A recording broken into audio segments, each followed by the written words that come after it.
గమనించాలి.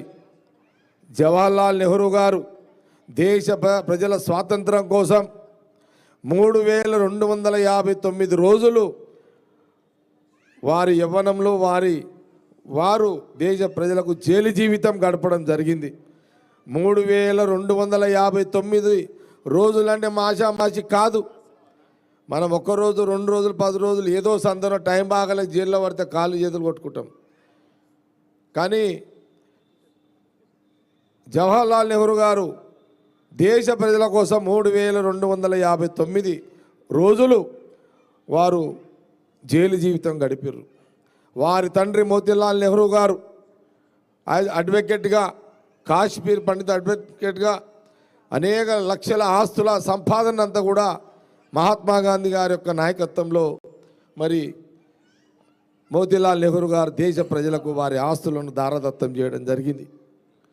తనంతరం వారి వంశం అంతా కూడా దేశ ప్రజల కోసం మహాత్మా గాంధీ గారి నాయకత్వంలో మరి ఆ తర్వాత ఇందిరాగాంధీ గారు వారి దేశ ప్రధానిగా ఈ దేశ ప్రజలకు ఎన్నెన్నో మరి అభివృద్ధి కార్యక్రమాలు చేయడం కూడా జరిగింది. దేశ ప్రజలకు కూడా తెలుసు.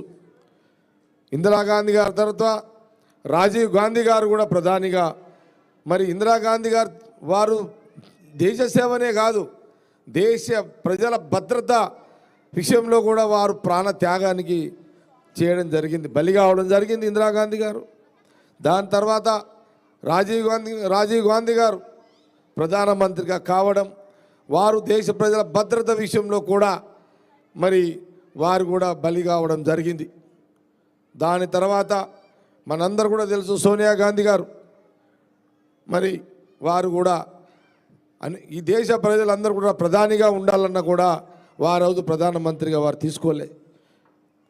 రాహుల్ గాంధీ గారు కూడా ప్రధానమంత్రి కావాలని దేశ పార్లమెంటు ప్రజలందరూ కోరినా వారు కూడా వద్దు అని మన్మోహన్ సింగ్ గారిని ప్రధానమంత్రిగా చేశారు. అది ఒక చరిత్ర వాళ్ళది. తదనంతరము మరి ప్రియాంక గాంధీ గారు, ఈరోజు రాహుల్ గాంధీ గారు మనందరూ కూడా తెలుసు భారత్ జోడో యాత్ర, భారత్ న్యాయ యాత్ర, కన్యాకుమారి కాశ్మీర్ వరకు 4000 కిలోమీటర్లు వారు మరి పాదయాత్ర చేయడం జరిగింది.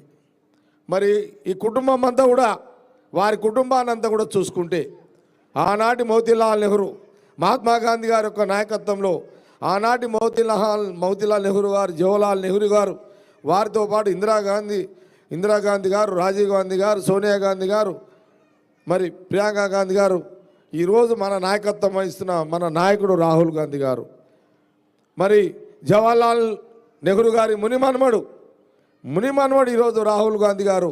ఈరోజు వారు కూడా మొత్తము పూర్తి దేశ ప్రజల కోసమే, పదవులు కాదు ఏదో కావాలని వారు ఎప్పుడు కూడా కాంక్షించకుండానే ఈరోజు రాహుల్ గాంధీ గారు కూడా మరి భారత్ జోడో యాత్ర, న్యాయయాత్ర మరి ప్రజల మధ్యలో వారు ప్రయాణం చేయడం జరుగుతుంది.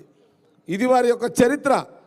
చాలామంది ఈరోజు మాట్లాడుతుంటారు, అనేక రాజకీయ పార్టీలు వచ్చినాయి. ఆ రోజు స్వతంత్ర ఉద్యమంలో పుట్టనోళ్ళు కూడా మాట్లాడుతున్నారు. ఈరోజు ప్రధానులుగా, ముఖ్యమంత్రులుగా అనేక మంది అవుతున్నారు. కానీ ఎవరిది కూడా ఆ రోజు స్వతంత్రం ఈ వేదిక మీద ఉన్న ఏ కుటుంబ వేషధారణతో ఉన్నారో ఈ నాయకుల యొక్క చరిత్ర ఈ భూమి మీద ఎవరికి కూడా లేదు. ఈరోజు అనేక మంది ప్రధానమంత్రులు అవుతున్నారు, ముఖ్యమంత్రులు అవుతున్నారు, ఏదేదో మాట్లాడతారు, ఆ కుటుంబం గురించి మూర్ఖంగా మాట్లాడతారు, అనాలోచితంగా మాట్లాడుతుంటారు. కానీ ఆనాటి నుంచి జవహర్లాల్ నెహ్రూ మరి వారి కుటుంబం అంతా కూడా ఈరోజు వారు ఆస్తులు, వాళ్ళ ప్రాణాలు, వాళ్ళ త్యాగాలు, వాళ్ళ పరిపాలన దేశ ప్రజల కోసమే అనే విషయాన్ని నేను ఈ సందర్భంలో జవహర్లాల్ నెహ్రూ గారి 136వ జయంతి సందర్భంలో ఈ వేదిక మీద ద్వారా చెప్పాలనే ఒక ఆలోచనతోటి నేను మా కాంగ్రెస్ పార్టీకి సంబంధించిన నాయకులు, కార్యకర్తలతో ఈరోజు ఈ కార్యక్రమాన్ని సంగారెడ్డిలో నేను ఏర్పాటు చేయడం జరిగింది. ఇదొక చరిత్ర. అనేక మంది రాజకీయ నాయకులు ఈ చరిత్రని రాయాలని, వీళ్ళ చరిత్ర లేకుండా చేయాలని అనేక కుట్రలు, కుతంత్రాలు, అనేక రాజకీయ నాయకుల యొక్క ప్రయత్నాలు కొనసాగుతూనే ఉన్నది. కాబట్టి ఈరోజు జవహర్లాల్ నెహ్రూ గారి యొక్క జయంతి సందర్భంలో ఈ యొక్క కార్యక్రమాన్ని నేను ఏర్పాటు చేసుకున్న సందర్భాన్ని నాకే చాలా సంతోషంగా అనిపిస్తున్నది. ఇంత మంచి కార్యక్రమాన్ని ఒక చరిత్ర గల కుటుంబం యొక్క త్యాగాల కుటుంబం గల యొక్క ఆ కుటుంబం యొక్క వ్యక్తుల పేర్ల మీద ఈరోజు ఒక కార్యక్రమాన్ని, ఒక ప్రదర్శన కార్యక్రమాన్ని ఈరోజు నేను, నా భార్య, నా కుటుంబము, నా కార్యకర్తలు మేమందరం కూడా మన ఇక్కడ ఈ కార్యక్రమాన్ని ఏర్పాటు చేసుకొని జరిగింది. అనేక చెప్పుకోవాలంటే ఎన్నో ఉన్నాయి, అనేకం ఉన్నాయి. కానీ ఎవరు చూసు ఏం చేసిర్రు, వాళ్ళ ఆస్తులు ఇచ్చిర్రు, వాళ్ళ ప్రాణాలు ఇచ్చిర్రు. ఈ రకమైన పాలన, ఈ రకమైన త్యాగాలు చేసిన కుటుంబం మీద ఎవరు మాట్లాడినా వాళ్ళు మూర్ఖులే అని వేదిక మీద నేను చెప్పక తప్పదు. వాళ్ళు మూర్ఖులే వాళ్ళందరూ కూడా. మరి అనేక సంస్థలు, అనేక వ్యవస్థలు, మరి వారి యొక్క కుటుంబము, మరి అందుకే పండిత్ జవహర్లాల్ నెహ్రూ గారి యొక్క జయంతి సందర్భంలో ఈ యొక్క మంచి కార్యక్రమాన్ని ఇక్కడ ఏర్పాటు చేసుకోవడం జరుగుతుంది. ఎప్పుడు కూడా రాహుల్ గాంధీ